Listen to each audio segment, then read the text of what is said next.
Hello everyone and welcome back to Let's Play Dragon Age Origins. Last we left off, I was going around the campsite talking with a few different people.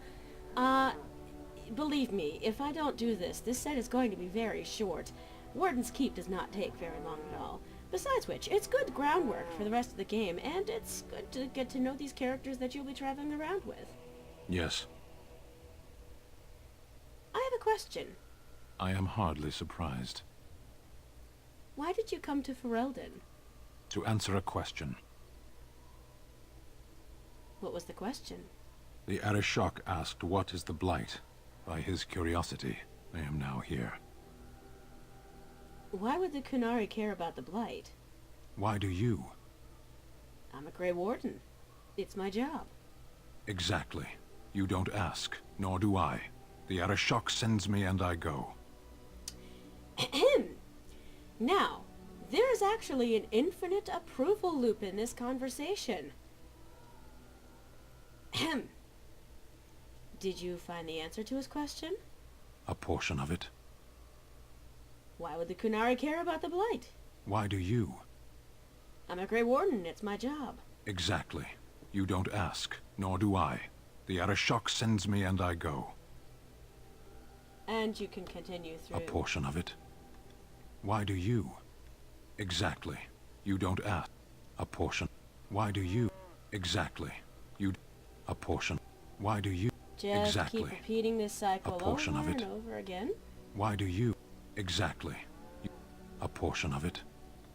Why do you? And that's one of the easy ways exactly. to get You don't a fair ask, amount of nor do I. The Arishok sends me and I go. And you can continue it however long you want to get his approval for. But I have other means of gaining his approval later on in the game, so... Don't you have to report back then? Yes.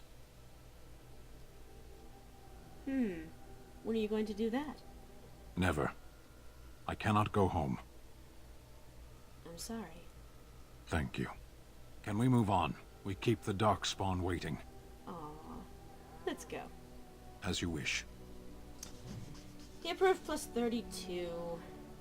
I could have kept that going for however long I wanted to, but let's keep the cheating to a minimum, shall we?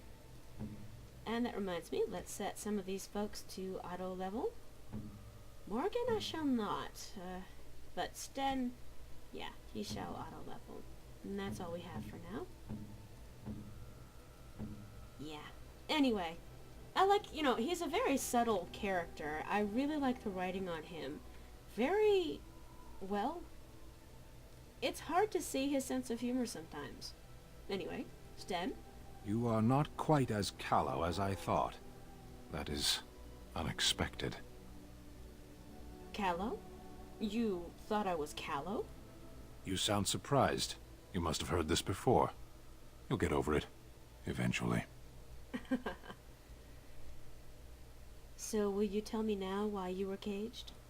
I caged myself. A weak mind is a deadly foe, as you are no doubt aware. Exactly what happened? I told you before that I was sent here. I was not sent alone. I came to your lands with 7 of the Beresad, my brothers, to seek answers about the Blight. We made our way across the Ferelden countryside without incident, seeing nothing of the threat we were sent to observe. Until the night we camped by Lake Calenhad. They came from everywhere. The earth beneath our feet, the air above us. Our own shadows harbored the darkspawn. I saw the last of the creatures cut down, too late. I fell.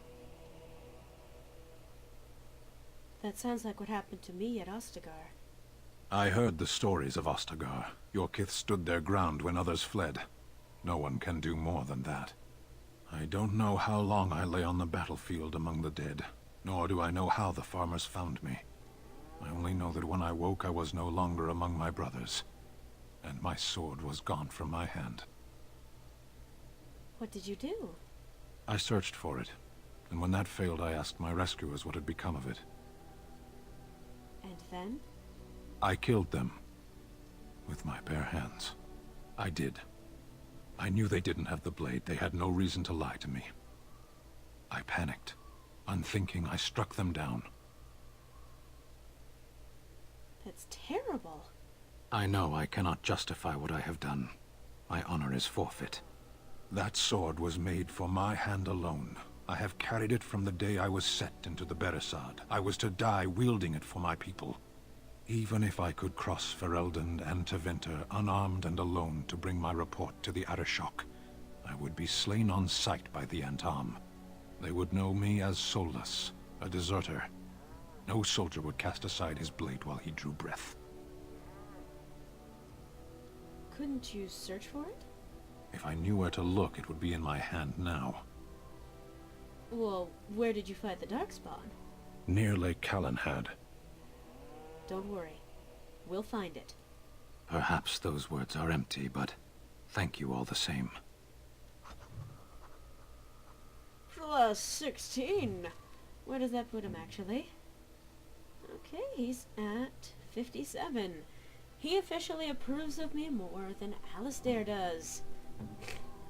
And that says something. Have I mentioned that I'm kind of sick? Unfortunately, you cannot romance Sten. You called. He's a little bit warmer now. I have a question. I am hardly surprised. Do you find Ferelden very strange? To put it lightly, no one has a place here. Your farmers wish to be merchants. The merchants dream of being nobles, and the nobles become warriors. No one is content to be who they are. Is there anything you like about Ferelden? There is interesting food here. You have a thing. It doesn't have a word in the Kunari tongue. Little baked things like bread, but sweet and crumbly. Cookies? Yes, we have no such things in our lands. This should be remedied. You sound a bit homesick. Perhaps. It's strange to be in a crowd and hear a language that is not your own. To see faces that are and aren't like yours. I miss the smells of Saharon. Tea and incense and the sea. Ferelden smells of wet dogs. You left that rotting garbage. True. I was trying to forget that part. Shall we move on? Don't the Kunari ever want to change their lot in life? What does that accomplish? The farmer who buys a shop is never a merchant. He is always a farmer turned merchant. He carries his old life with him as a turtle carries its shell. But that makes the turtle stronger. Does it? It's also his weakness. If he stumbles and falls over, it pins him on his back. It is better to armor yourself with no more than what you need. One life, one duty. You don't think happiness is important? You can learn to find it in doing your duty, in serving your people. There is no need to search for it. Shall we move on? Let's go. As you wish. He might actually... Oh, no, he approves for that conversation. Basically, as long as you acknowledge, you know, your followers. So he's at 69. Dear God, I didn't cheat that much.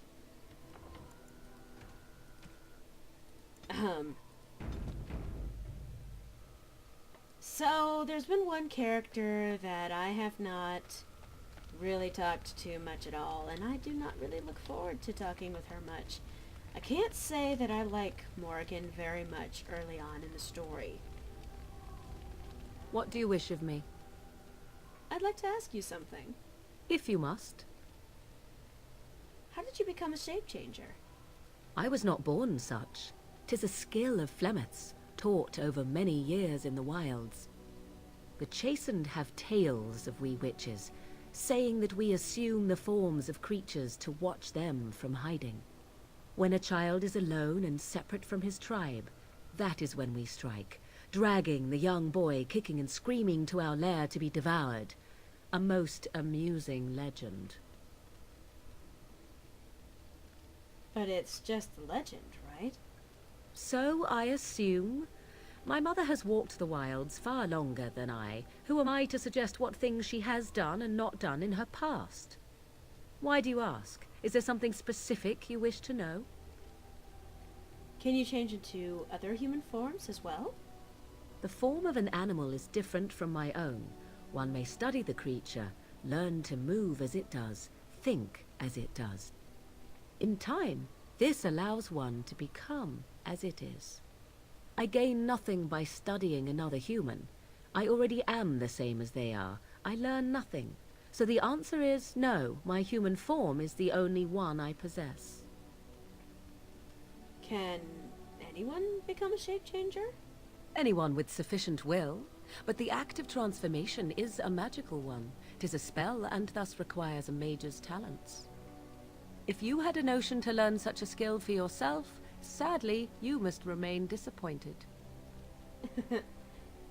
Do you spend a lot of time as an animal? There were nights when the wilds called to me, 'tis true. You look upon the world around you and you think you know it well. I have smelled it as a wolf, listened as a cat, prowled shadows that you never dreamed existed. But my life is as a human. I am under no illusions to the contrary. Not that you ever see her in a cat form. And what do other animals think of you when you're changed? They do not shy away from me. To their senses, I believe I seem like any other of their species.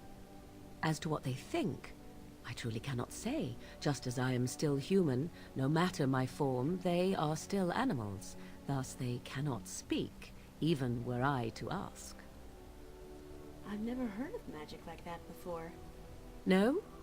'Tis not unheard of in the remote corners of the world. There are traditions of magic outside of the circle of magi, despite what those mages would have you believe. Some of these traditions are old, indeed, passed down as carefully guarded lore from one generation to the next. The zealots of the chantry would uproot all such practitioners if they could, but as luck have it, some still exist. My mother is such a one. That's good. Such traditions need to be preserved. I am surprised you think so. Still, 'tis a pleasant thing to hear. That's all I wanted to ask. Indeed. Have you an opinion on my abilities, then? Am I an unnatural abomination to be put to the torch? At the very least, no. I think your abilities sound quite useful. A most practical opinion. Far more so than any man I have spoken to. But enough of such talk. Let us proceed, lest the dust gather on us. And she approves +6. Yeah, approval from her doesn't happen very often, I'm sad to say. Yeah, she's at 14. Let's continue... Well, I think I may have just... No, I didn't. Okay. Anytime you get approval from Morrigan, save, because believe me, it can only take one misstep to get her to disapprove, and disapprove mightily. What do you wish of me? I'd like to ask you something. If you must. Now, there's actually a bug in this game where it may have been fixed, actually. I've got a mod that's supposed to fix some of these different dialogue options, but the first time this comes up, this question here, if you don't ask it, it's bugged out that you will never get her to agree to it. Can you teach others to become shape changers? Possibly, if I had the desire to. I do not. Ah. As you wish. So, apparently it was fixed in my version. Thank you. What do you wish of me? I'd like to ask you something. If you must. So once you get her approval up enough, if you have the mod, then you want to ask that question. She'll teach others to become shape changers. But in your version, if you don't have any mods installed, ask it as soon as you see it. Otherwise, you'll never get her to agree to it. Did you grow up in the Kokari Wilds? Why do you ask me such questions? I do not probe you for pointless information, do I? You could if you wanted to. Oh, what luck. What is it you asked if I grew up in the wilds? A curious question. Where else would you picture me? For many years it was simply Flemeth and I. The wilds and its creatures were more real to me than Flemeth's tales of the world of man. In time I grew curious. I left the wilds to explore what lay beyond, never for long. Brief forays into a civilized wilderness. And you remained unnoticed? For the most part. Flemeth taught me well. For all that I had been taught, however, the truth of the civilized lands proved to be overwhelming. I was unfamiliar with so much. So confident and bold was I, yet there was much that Flemeth could never have prepared me for.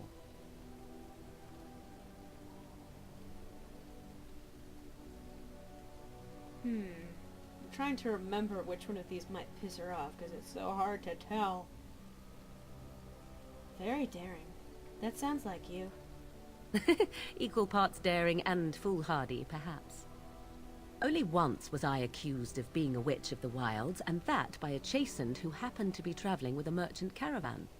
He pointed and gasped, and began shouting in his strange language, and most assumed he was casting some curse upon me. I acted the terrified girl, and naturally, he was arrested. Oh. That was quick thinking. Men are always willing to believe two things about a woman. One, that she is weak, and two, that she finds him attractive. I played the weakling and battered my eyelashes at the captain of the guard. Child's play. The point being that I was able to move through human lands fairly easily. Whatever humans think a witch of the wild looks like, 'tis not I. Not that I did not have trouble. There are things about human society which have always puzzled me, such as the touching. Why all the touching for a simple greeting? Touching? Like a handshake? To begin with, yes. What is the point of touching my hand? I find it an offensive intrusion. There were many nuances that Flemeth could never tell me of. When to look into another's eyes. How to eat at a table. How to bargain without offending. None of these things I knew. I still do not understand it all, truth be told, but then I gave up long ago any hope of doing so. When I returned to the wilds last, I swore to Flemeth that I had no intention of leaving again. Well, I'm glad it's worked out this way at least. Yes? Let's ignore the entire Darkspawn threat and the presence of a simpleton as your only other Grey Warden ally, then. Not that I lack appreciation for the intent of your comment. Thank you. Well, let's get on with it before the ground opens up and swallows us, yes? She always has something for saying, let's move on from this conversation. I don't want to have it anymore. Anyway, yes, she approves +7. Once again, not always easy to tell what's going to piss her off, because, well, some of it you can, some of it you can't, but the wording is a little bit tricky and tone counts for so much. And they assume a lot of tone that you don't necessarily mean. What do you wish of me? I'd like to ask you something. If you must. Oh. Is Flemeth really what she seems to be? Well, that depends, does it not? What does she seem to be? A nutty old bat. Sometimes I do wonder the very same thing. Tell me, how much do you know of the tale? The one that the chastened still tell of my mother, to frighten them into obedience. I'm more interested in the truth. I can relay what Flemeth once told me herself, and you can decide whether or not 'tis the truth, if you desire. That sounds interesting. As the tale is sung by the bards, there was a time when Flemeth was young and beautiful, a fair lass in a land of barbarian men, the desire of any who saw her. Just how long ago was this? Many centuries, before this land was even named Ferelden. The tales say that Flemeth fell in love with Osen the bard, and fled the castle of her husband, the dread Lord Conabar, and that he swore vengeance for her infidelity. In truth, my mother claims that 'twas Osen who was her husband, and Conabar the jealous lord who looked on from afar. Lord Conabar approached young Osen and offered him wealth and power in exchange for his lovely wife. and Osen agreed. Seems like a fair deal. Aye, it was. 'Twas Flemeth who suggested the arrangement in the first place. All would have been well had Lord Conobar kept his end of the bargain. But he was a foul man who bargained with coin he did not possess. Osen was led off to a field and slain, left for dead. Flemeth spoke to the spirits and learned of the deed, and swore revenge. She spoke to spirits? Or demons? Spirits first, and 'twas they who slew Conobar. Flemeth did not turn to the demon until much later. Lord Conobar's allies chased Flemeth, you see. Chased her to the wilds, and there she hid. There she found the demon, and he made her strong. The legends all speak of the great hero Cormac, he who defeated Flemeth and her great army when she invaded the lowlands centuries later. All lies. Which? Which? She never invaded, or he never defeated her? The truth of the matter is that there was never an invasion. As Flemeth tells it, the Chastened never raised an army under her banner, and she never fought with any warrior named Cormac. Cormac led a brutal civil war against his own people, and later claimed it was to vanquish evil that had taken root amongst the lords. Thus, he was hailed a hero. Flemeth was only attached to the legend much later. Perhaps 'twas due to the great war with the Chastened that eventually came, but Mother claims not to know how it began. Do you believe her version? I do not believe everything that Flemeth claims. Oft it seems her bitterness has colored her memories. But on the whole, yes, I believe this tale, if not all. How is it that Flemeth has survived for so long? The demon within her has transformed her into something else. An abomination, perhaps some would say. I know not. I only know my mother is clever, and she is part of the wilds as it is part of her. But she is no immortal. She bleeds. A blade in her heart would kill her like any other, were it lucky enough to find her. The legend tells of Flemeth having many daughters. You ask if I have sisters. I have asked of this myself. The stories tell of many witches of the wilds after all, not just the one, and these tales existed long before I did. Flemeth refuses to speak of other daughters, if they existed, so should I believe I am her first? I doubt that too. Why would she refuse to speak of them? The Chastened tell of a falling out between Flemeth and her daughters. They say that one day she hunted them all through the wilds and ate their hearts. It may be true. I have never seen another witch or heard of one. Perhaps one day Flemeth will eat my heart as well. Aren't abominations usually in... Nah. An interesting story. Thank you. Flemeth tells it with far more embellishment than I, but you are welcome. Dare I ask of your own mother? Few are abominations of legend, 'tis true, but I find myself curious nevertheless. My mother died. Recently, in fact. Ah, then you have my sympathies for what it is worth. Which is very little, I am certain. It matters not. Let us move on. Hey, that actually got her to feel awkward. But with that last little bout of conversation, I think I am done dicking around camp for now. But I'm also going to cut the video off here, and when we come back, we finally tackle Levi's quest. Hope to see you next time, folks.